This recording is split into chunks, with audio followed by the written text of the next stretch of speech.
Okay, we are continuing on with our little review of items in this booklet. Each student in my Math 100 class has one of these little booklets. So yours is a little smaller, but again, the answers are at the back of Chapter 1. Once you go through all the sections, you do get to the answers. So the first four are definitions, and again, look at those. And if you're not sure of the answer, you can check, but you ought to be able to do those. So we're going to focus on some of the operations with real numbers, and one of them is absolute value. And once again, absolute value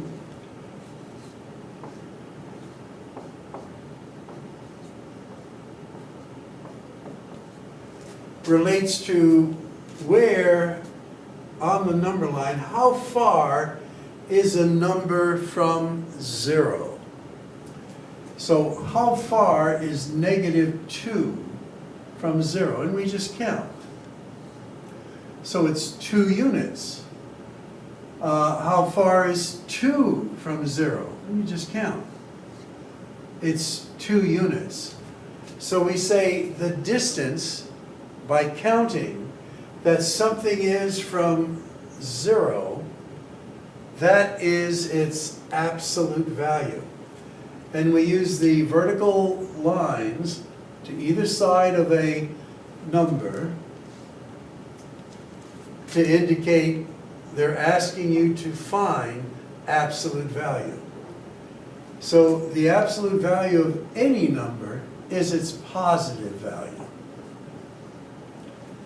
And 0 is neither negative nor positive, so it's 0. And here this would be 2 1/3. So this is, as long as you understand what's going on, you know the symbol. Now the trick that happens every once in a while is if they put a negative outside of the absolute value sign. Now it comes out of the absolute value as 9.5, but now you apply the negative sign. So if there's a negative sign, whatever comes out of there, which would be positive, then you apply that negative sign. All right, in this next part, they're asking us to determine if the order of numbers, as is listed here in these inequalities, whether they're true or not. And the key, if you're ever wondering, again, is the number line.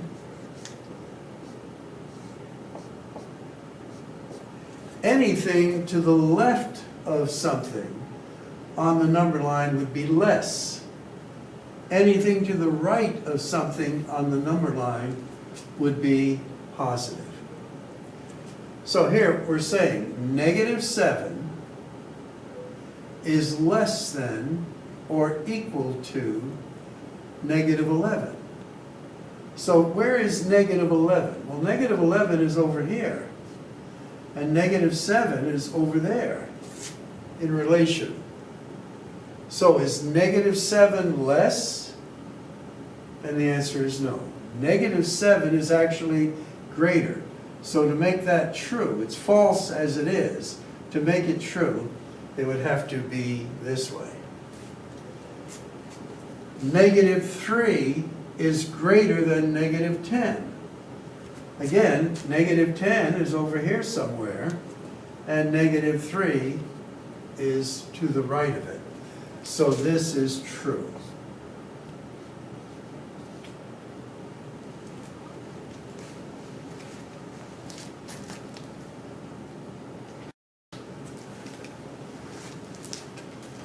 All right, continuing with operations of real numbers. And you might say, what are the operations? Well, it's addition, subtraction, multiply, divide, squaring, square root, absolute value. Those are all operations. And there's some basic rules, and in class we go over this in some detail, but as a quick review, when you have something that's a negative number and something that's a positive number, they say, what's the absolute value of 15? Well, it's 15. What's the absolute value of 6? It's 6. Well, subtract the smaller absolute value, which is 6, from 15. And that's going to give you 9. But now what you have to do is apply the sign. In this case, it's a negative sign to your answer, and you get your negative 9. So once again, you take the larger absolute value, smaller absolute value, subtract the smaller from the larger, and then use the sign of the larger absolute value. Now, if you're using your calculator, you could just go 6 minus 15 and get negative 9. Now, here we see this is an addition, but we're adding two negative numbers. So if we're adding numbers who have the same sign, the answer is the negative. And then you just add these together, and that's going to be 6.9.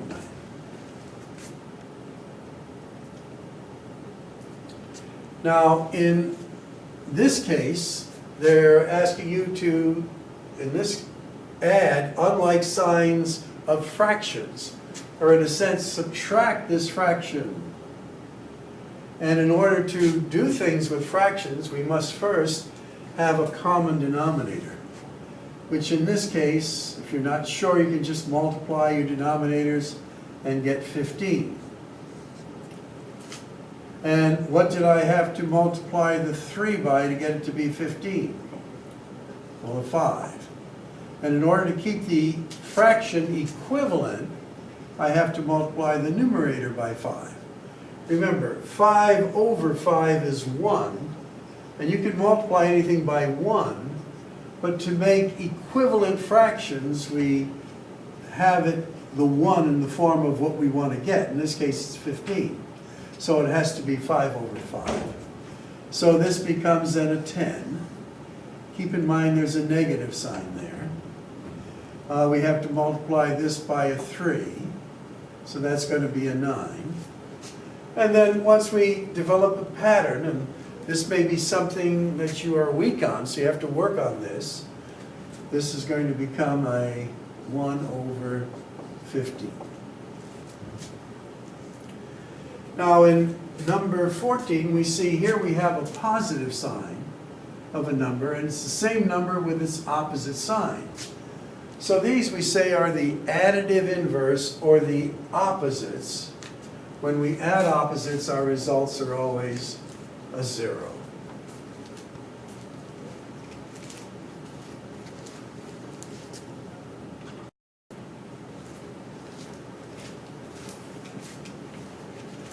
So I've skipped a few. I think those are pretty easy. The opposite of something is just its opposite sign. So here they're saying, find what the opposite of x is. So what is the opposite of this? The opposite of that is 15. What is the opposite of this? Well, it's a negative 5/8. And now, as we look at these, we see they are, instead of adding as we did before, they're subtracting. So again, we're going to use the rule. The larger absolute value is 12. Smaller is 3. 3 from 12 is 9. And we're going to use the sign of the larger absolute value. Again, if you put this in your calculator, it comes out that. In number 20, a little tricky, we went over this in class. When you see a negative sign in front of a parenthesis, and that happens to be negative, what they're actually saying, the opposite of a negative 9. So the key to this, as you write it, you can actually just change the signs, and this is going to become a 7. So here in 21, we see the same thing. The opposite of something makes this a positive. So 7 and 5 are 12, carry 1, 3.2. No, maybe how about 4.2 there? 3 and 1, carry 1, 4.2.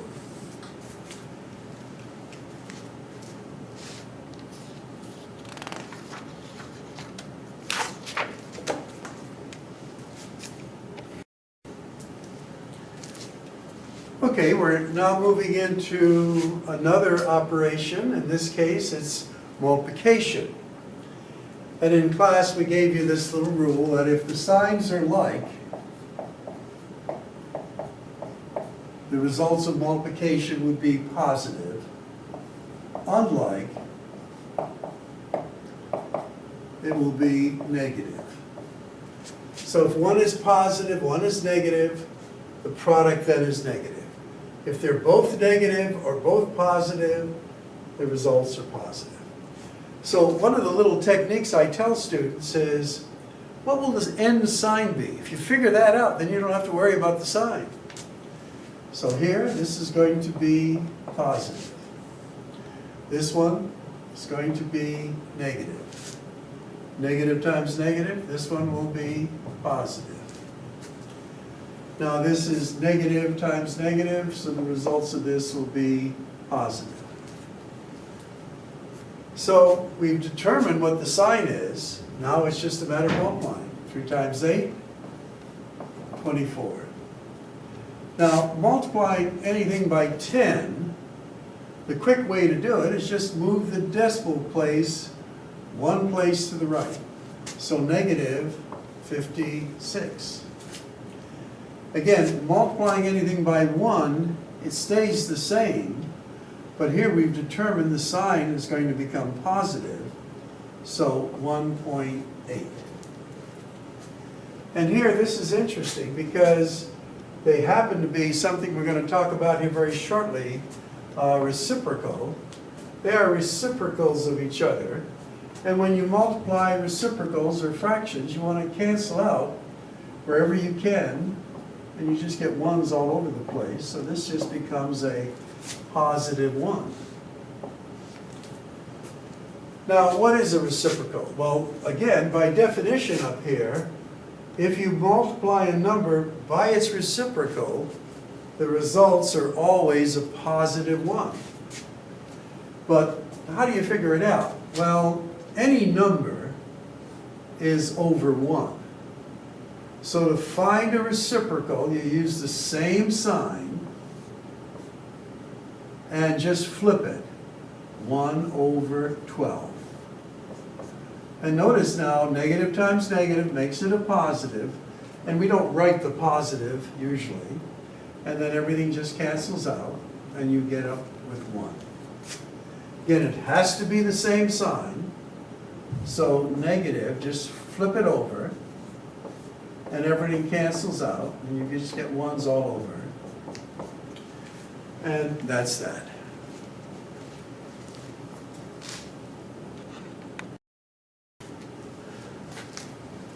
All right, fortunately, when we divide, the same rules apply.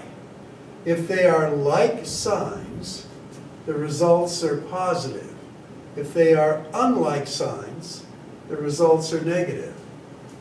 So again, determine what will be your end sign. Then you don't have to worry about the sign. So this is going to be a negative. This one will be a positive. Again, if it's positive, we don't write it, but it's good that we're using this technique. Positive and a negative, so our results will be a negative. And this is a negative and a negative, so our results will be a positive. Now, here you're dividing, and again, you can use your calculator for this in some cases. 12 goes into 36 3 times, so negative 3. 20 goes into 40 twice, so positive 2. And division of fractions. For those of you that aren't familiar with it, listen carefully because this is how we do it. we always change division of fractions to a multiplication problem. So I'm changing that from division to multiplication. This first item stays the same. This second item, in a division of fractions, we change it to its reciprocal, which is going to be 4 over 1. But notice, we changed the division sign, and we took the reciprocal. Now remember, we determine what the sign is going to be. Otherwise, this happens to be a negative 4 over 1. Now here we can cross cancel. 4 goes into there once. 4 goes into there twice. And our answer becomes a negative 3 over 2. So we multiply now our numerator and our denominator, and we get that. And again, we said we could put the negative sign up there, down there, or the preferred place is next to the division bar. And this one, the same. So we know it's going to be a positive, so forget about the sign.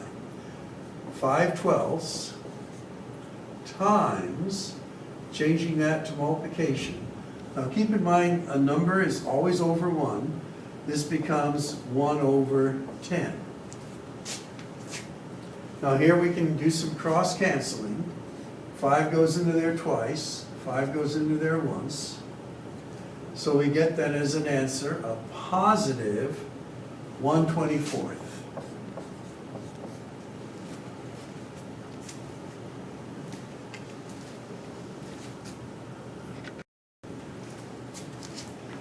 And I just want to once again comment about our booklets. This one, it's bigger, but if you go to the end of chapter 1's material,